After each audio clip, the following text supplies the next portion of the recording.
Hello everybody and welcome to another edition of The Magic Show.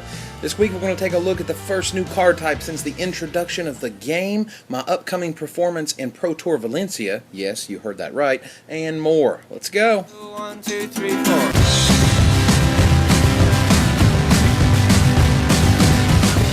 In this week's title segment, we're going to focus only on the following card, Liliana Vess, which happens to be an anagram of a villainess, and it also happens to be the first Planeswalker in the history of the game.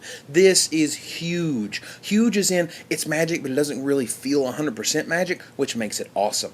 Now think about it. Right now, we don't know how this works. We know how some of it works, and I'll tell you that momentarily. But if you don't know a thing about Planeswalkers, this is your chance to be totally ignorant of a completely new card type, something you haven't done since you were learning the game.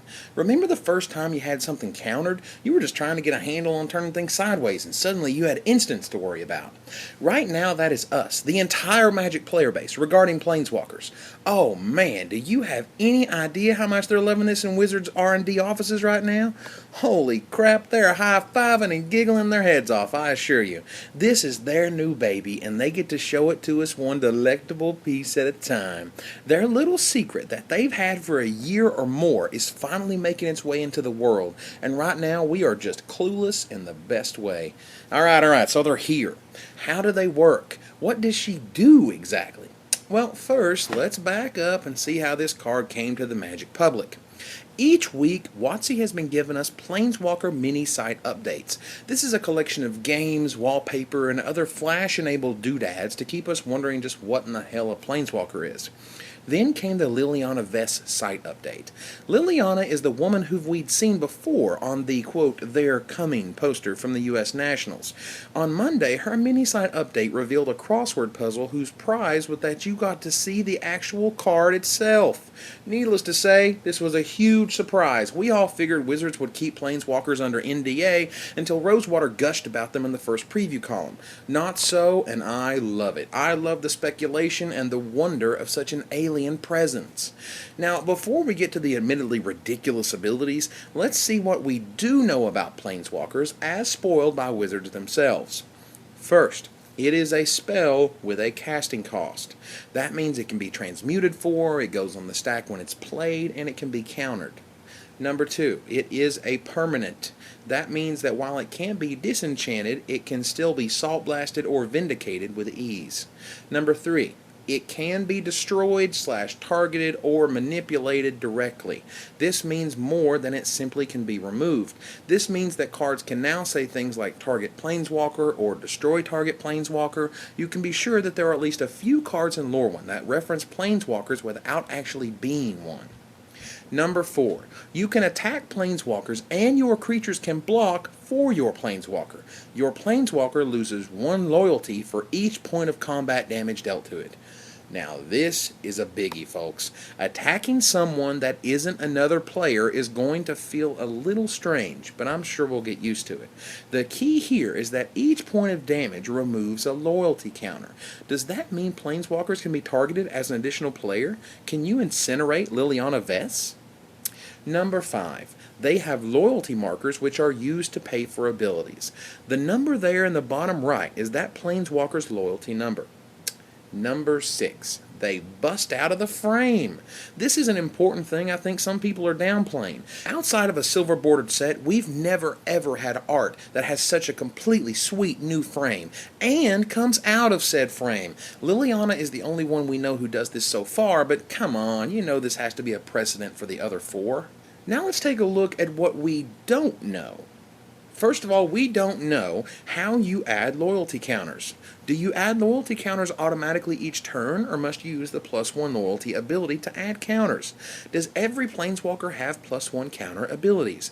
Do all of their, quote, super duper effects cost 8 loyalty counters? My guess is that you can only add loyalty via the Planeswalker's ability or spells and abilities that specifically do so. Number 2, we don't know how many you can control at once. You'll notice that Liliana's type line says Planeswalker-Liliana. Now we know that Liliana isn't a race, and that being a Planeswalker is a very special thing. This leads me to believe that either you get one Planeswalker at a time, or only one Liliana can be in play at a time, suggesting different Liliana Planeswalkers as time goes on. This is by design, of course, so that when these take off in popularity, we'll get more Liliana Vesses to see top tournament play. Number 3, we don't know the speed in which you play those abilities. This is another biggie. Let's take a look at the abilities in which Liliana has. First up is the ability to give her +1 loyalty for having target player discard a card. With Occam's Razor fully on the brain, I believe the following is true. The arrows on the card show you if their loyalty goes up or down with the payment. They do not, in fact, point to players who can use this ability. Paying 2 black and 3 colorless to allow your opponent to make you discard a card sounds like something pretty damn stupid to do. So my guess is this. These abilities can only be used once per turn and at sorcery speed. This would make sense for a variety of reasons. One of these reasons is that the second ability is to use 2 loyalty to play Vampiric Tutor. If you've never gotten the chance to play with this card, believe me, it is incredibly powerful. And now that it has no life payment to go along with it, I think we'll begin to see just exactly how powerful it is in the next year or so. People are already building Liliana/Tarmogoyf decks, as Vampiric Tutoring for Tarmogoyf seems pretty solid. Fourthly, the last thing we don't know is how they die. Isn't that funny? We just don't know how they die. Do they go to the graveyard when they have 0 loyalty, or must they go into the negative? Does trample damage afflicted to Planeswalkers spill over to us, meaning loyalty is pseudo-toughness?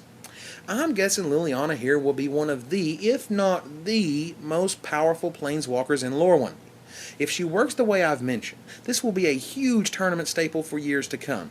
2 Vampiric Tutors over 2 turns, refill with a free discard element, and for the Timmies and Johnnies, we have the 8 loyalty payment monster effect to make them drool. This is a masterstroke in both design and marketing, and you can bet that every conversation about Magic for the next 2 weeks will include some element of just how Planeswalkers work and how badass the other ones may be. See the world, find an old-fashioned girl. Ladies and gentlemen, thanks to me being voted into the Invitational, I now have the opportunity to play in Pro Tour Valencia. That's right, the Magic Show on location in Spain. Do you love it? I love it. Having never been to one of these things, you can imagine I'm a little intimidated by the prospect of having to test for not only the variety of invitational formats that will come hurtling my way, but now I get to look at extended. This also includes Mr. Steven Menendian getting to play in his first Pro Tour as well, and who will no doubt have as much fun as I will. While I have high hopes and will try my damnedest, I believe it is Steven who is the real threat here. He's obviously a smart guy, and he's maneuvered his way around some incredibly broken cards to be the vintage world champ. Now he's going into a format that is admittedly underpowered by comparison to his normal vintage and legacy roots. This is to his advantage, I think, as Steven manning something like Teps or Heartbeat of Spring combo would be a formidable threat to any player, Valencia or no. So thank you once again, everybody. Not only do I get to play in one of the most prestigious tournaments Magic has to offer, now I get to take the Magic Show to the Pro Tour for what will undoubtedly be some fantastic times and fantastic shows.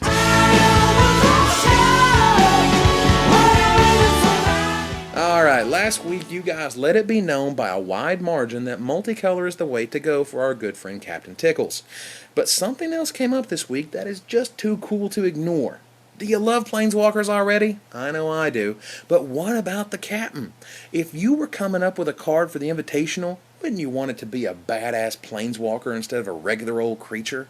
Have Wizards now set a new precedent where the previous 10 winners made creatures, but now that we have Planeswalkers, every winner will get their own? Sounds pretty damn cool, right? So this week's forum question is this: should Captain Tickles be a Planeswalker? Go vote in the forums, alright?